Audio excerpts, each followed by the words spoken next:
Hello, it's good to be joining you to carry on talking about Jesus' Sermon on the Mount or the Beatitudes, which is such an important key piece of teaching from him on how his followers should live, how we should live. So I was excited to be talking to you about that again. I had a moment of trepidation when I realised that we were going to be looking today at Matthew 5:27 to 37, and because it has the really weighty topics in that passage of adultery, divorce, and oaths. And I felt some trepidation because my first marriage actually ended in divorce, and now I'm married again. But it's really great to be talking to you.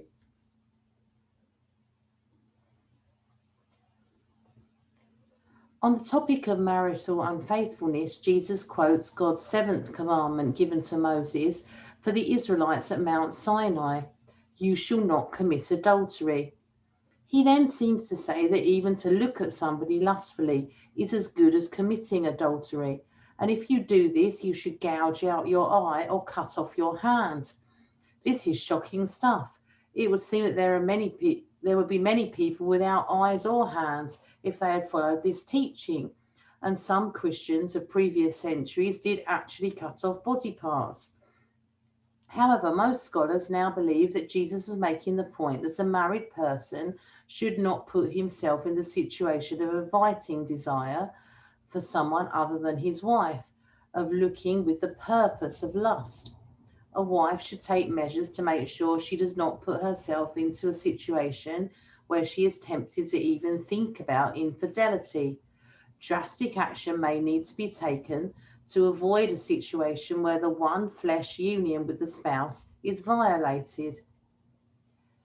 Jesus' teaching, as in other parts of the sermon, is in three parts. Firstly, he states what God's rule is about the issue from the Old Testament. Secondly, he draws attention to the problem of the sin. Thirdly, he shows the way to transform your heart and avoid the sin. So some scholars have talked about transforming initiatives. So you've got this rule taken from God's message to the Israelites, the Old Testament: do not commit adultery. You've then got Jesus drawing attention to the problem, the sinfulness of the situation, of people getting themselves into situations where they're inviting lust, where they're putting themselves into situations of temptation. And then thirdly, Jesus is showing us the way to transform this and avoid getting into those situations is to make sure that you don't put yourself into a situation where your eyes or your hands are leading you into temptation. Jesus' teaching on divorce begins by referring to the practice taken from the book of Deuteronomy of a man giving his wife a certificate to divorce her. Later in the book of Matthew, when questioned about divorce, Jesus states that Moses only made this concession for men to divorce their wives due to their hardness of heart, and argues that from the creation of the world, men and women were meant to join together in a one flesh union and not be separated. Indeed, God's care and concern for the destitute would seem to set him against the action of a man casting out his wife, who at that point in history would then have no one to support her. She would be left with nothing. Matthew recalls Jesus as giving one reason why some couples may be permitted to divorce: adultery or perhaps other kinds of sexual unchastity. This seems strange, as adultery was punishable by death, as we see from Jesus' meeting with the woman caught in adultery in John's Gospel. Mark does not include any exemption in his account of Jesus' discussion about divorce. The Apostle Paul gives another different reason for divorce being allowed: if a non-believing spouse abandons the believing one, although Paul does say that this is not from the Lord. It could be that the biblical writers struggled with giving pastoral advice in situations where marriages have failed, just as we do today. Later in Matthew, Jesus does seem to say that there won't be marriage in heaven. His teaching clearly shows that marriage is to be considered secondary to the kingdom. Paul follows this up with stressing what benefits remaining single brings. So Jesus' teaching on divorce shows that he is angered by people looking for a way to make it legitimate, and that it is human sin that has made divorce possible, rather than it being God's intention. We are left wondering how this situation can be transformed, but I will come back to this. So we've got this quite complicated picture of Jesus talking about the practice of a man giving his wife a certificate to divorce her, which Jesus doesn't approve of. He said that that was only a concession made due to the sinfulness of people, and this situation would actually leave women in biblical times left with nothing, left in destitution, which God would not seem to support. Matthew includes this one reason in his gospel of a man being allowed to divorce if his wife is unfaithful. And this seems a strange exemption given that adultery was punishable by death at that time. And Paul gives maybe a pastoral reason for when he's talking to churches rather than a reason directly from God, that if there is a situation where a follower of Christ is abandoned by somebody who he or she is married to who has not come to Christ, then the separation may remain. And then there's this discussion later in Matthew as well, and also in Mark, where Jesus is having a discussion about marriage, and he talks about it being secondary to the kingdom. So he stresses that it's kingdom purposes that come first rather than marital ones. And Paul talks about the fact that he himself being single frees him up to serve God without having to be concerned with a wife and family. So it's a complicated picture.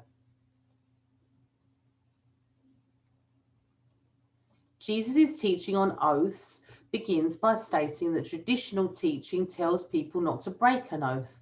In Jesus' time, people were looking for ways of getting out of keeping their oaths, looking for exceptions. If they had made an oath to heaven or earth or Jerusalem or to their head, they could then argue they had not made a vow to God himself directly. Later in Matthew, Jesus denounces people who make an oath to the temple, for example, and then declare that it means nothing.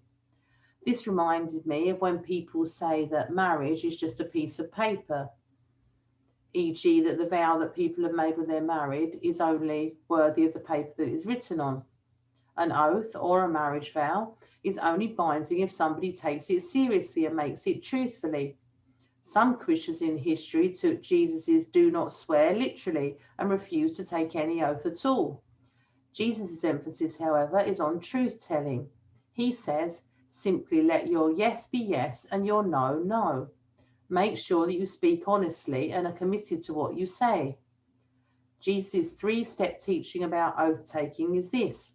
Firstly, he states traditional teaching, which tells you to keep your oaths. Secondly, he draws attention to the problem of people finding a way of getting out of keeping their oaths. And thirdly, he shows how this can be transformed by people always speaking truthfully, which would make oaths unnecessary. So in these 3 steps to his teaching, he's looking at what God said to the Israelites and what was generally done by the Israelites in regards to keeping your oaths. Then he's talking about the problem in his own time of people finding a way of getting out of keeping their oaths, not taking them seriously, this sinful behaviour. And thirdly, he's talking about the fact that this situation could be transformed if people just spoke truthfully, letting their yes be yes and their no, no. Looking at Jesus' teaching on adultery, divorce, and oaths together has made me think that there is an important link between truthfulness, commitment, and covenant. God made a covenant, a promise with the Israelites. In the passage we heard from Jeremiah, the metaphor of marriage is used to show how God's people have broken their covenant with him. They were promised to one another, but they broke their promise and were unfaithful to God. Yet God says that he will make a new covenant with them, that they will all be in a relationship with him and know how to serve him, and that their sins will be wiped away. It will be as impossible for him to reject the descendants of Israel as for the heavens to be measured. These descendants include us as the spiritual descendants of the Israelites. And Jesus, of course, brought a new covenant for his followers, whether they be single, married, divorced, or widowed. So we see in this passage from Jeremiah this metaphor of marriage and this importance of covenant, of this pledging to one another, how God talks about the pledge he has made to his people, and that although they have broken their pledge, he will forgive them, and that there will be a new covenant between them. And Jesus, of course, talks of the covenant that he brings, that we are forgiven and a new covenant is made with us. So, to return to the topic of marriage, I was married and divorced before I came to Christ. I separated from my first husband for serious reasons, but the repercussions of the split will always exist in my life and in the lives of my children. I believe that God made a concession for me in allowing me to marry again, but we live with the imperfections. When a Christian couple marry, they make a promise, which forms a covenant between the two of them as part of the wider covenant with their church and with God Himself. The couple take vows to be faithful to one another, to not be adulterous. They make a commitment. Exceptions, which allow divorce, are always to be avoided, but God in his great mercy makes some concession for our human sinfulness. So let us all, as followers of Jesus, endeavour to keep the covenant with him, keep our promise to him. May God help us to speak truthfully and to keep the commitments we have made.